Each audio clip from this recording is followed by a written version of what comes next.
Yeah, close up on you. I'm about to get a little bit on my Malcolm X. Just a little bit to show you, you coon Negroes,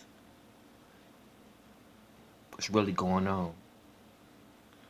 And to, and I might just put some stuff together to show you the history of this party.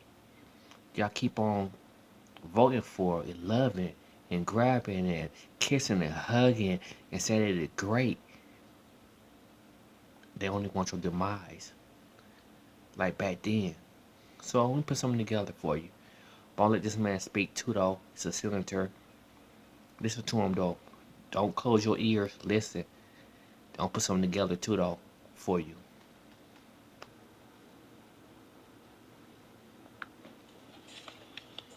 Thank you, Mr. Chairman. It has long been said that hypocrisy is the tribute that vice pays to virtue. And in few areas is this more clearly true than when it comes to voting rights. Today we see Democrats giving long, emotional speeches about protecting the right to vote, but today's congressional Democrats do not believe in the right to vote. They do not believe in democracy, and they are championing efforts to take away the right to vote from American citizens.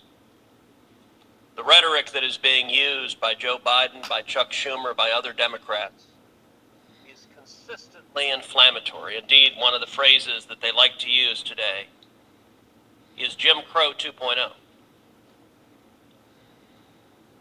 Ironically and inadvertently, there's some truth to what they're saying, because we do have legislation pending before Congress that would indeed be Jim Crow 2.0. It's worth asking, what was Jim Crow 1.0? Jim Crow 1.0 were a series of racist laws that were written by Democrats, that were enforced by Democrats, whose purpose was to prevent the voters from ever voting Democrats out of power. Jim Crow was offensive, it was racist, it was bigoted, it was wrong, and it was the Democratic Party who wrote, enforced, and implemented it. So what's Jim Crow 2.0? It's the latest efforts of Democrats to write laws to prevent the voters from voting Democrats out of power. Before the Senate is pending S1, what the authors have Orwellingly entitled the For the People Act, but many are rightly calling it the Corrupt Politicians Act.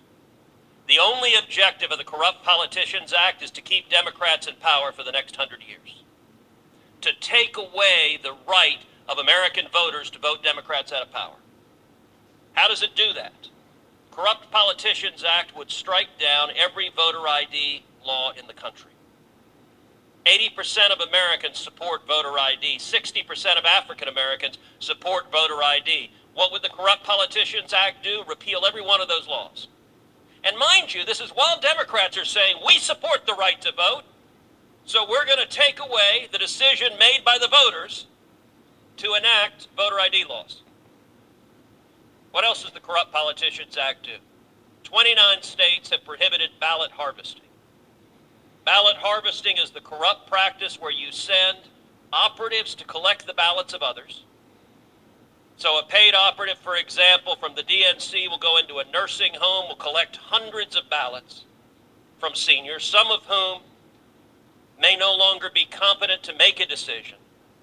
And the reason 29 states have prohibited it is that it invites fraud. And in a scrupulous operative, it's very simple. For that operative with someone with diminished capacity, for them to vote the ballot the way they want it to. And if someone has the temerity to vote for the other side, the corrupt operative can just throw that ballot in the trash and never mail it in. If you actually cared about the integrity of elections, you'd want to stop ballot harvesting. What does the Corrupt Politicians Act do? Strikes down every law that prohibits ballot harvesting and mandates it nationwide.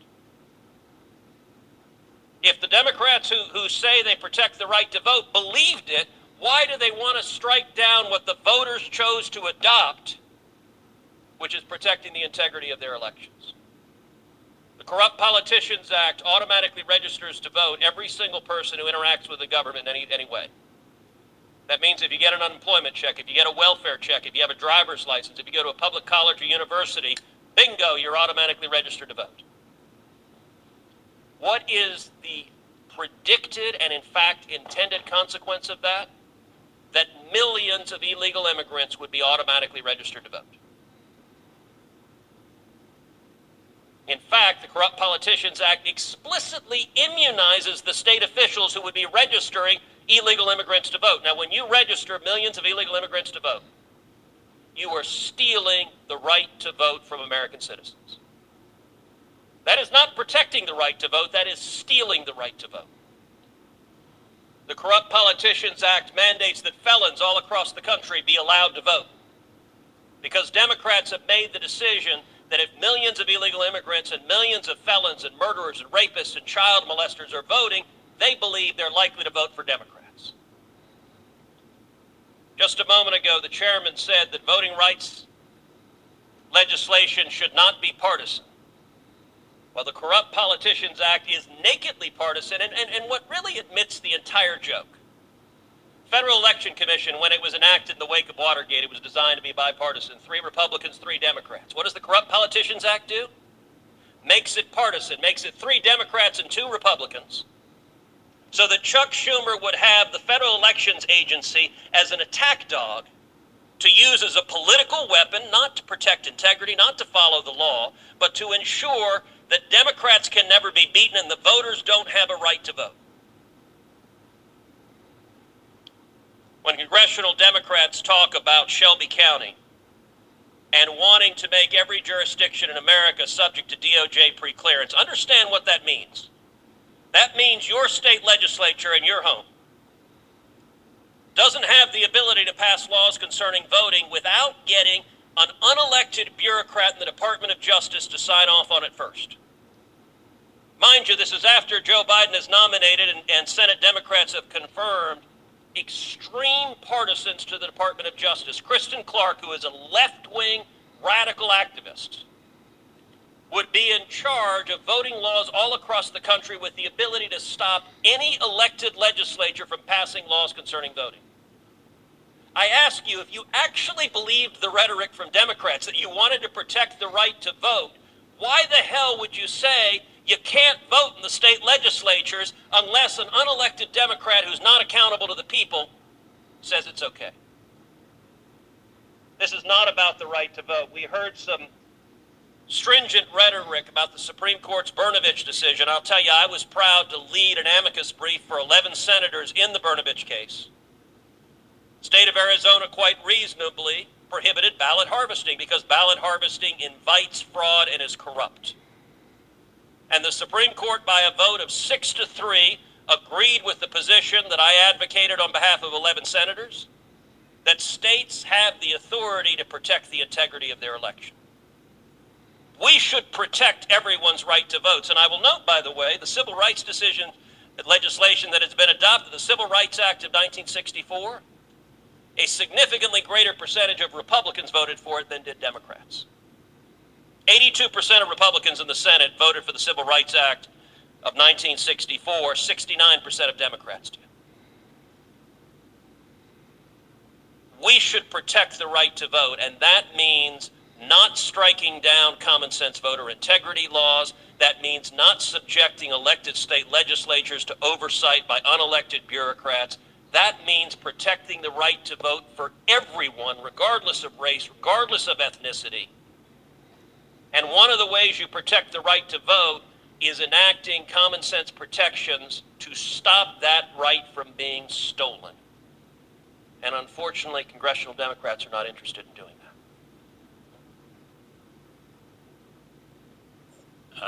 Thank you, Senator. So, every law that was passed back in the days,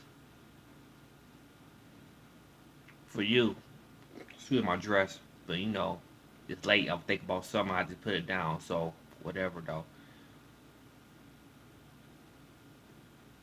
That benefit colored people, black people, Republicans did. So, and I'm gonna make a video about that too though. You are supporting the enemy. They didn't want you to vote. They wanted you to vote Then it was Lyndon B. Johnson. Is the Negroes gonna vote? Well, he said niggas, whatever. We don't keep on voting Democrat for like, what I think he said 200, 400 years. It's on the Malcolm X page that I did. So, regardless, they ain't want nothing for you. If they was gonna vote, they're gonna trap you into voting for them for 400, or was it 400 years, something like that? It's on my page again. So, quit being a coon. Cause they using you. Now they're gonna push you out the way because they want illegals. We've been in America forever. And other races is passing us in population growth. That means we're gonna push out the way. That's why they want illegals here. Because they ain't gonna matter in the future no more. You better wake up. You better wake up. And quit sitting beside these Democrats thinking they're your friends, they're your pals or whatever. Up there, because they not. You're being used. Look at the history. Go back in history. Look at it, please. Look at history. Every law that got passed. We could go back to the go back to slavery, before slavery. We go back to the Federation, the Anti-Federation. They didn't want nothing for us. I got it all written down. Quit being fooled. Quit watching that TV, listen to the news. They didn't want nothing for us. Nothing. And you're going to lose everything. We're going to lose everything. If you keep on letting these people, they power hungry. Back then, slavery, power hungry. Back then, Jim Crow, power hungry. They power hungry. They don't care about you. They care about that power. Wake up.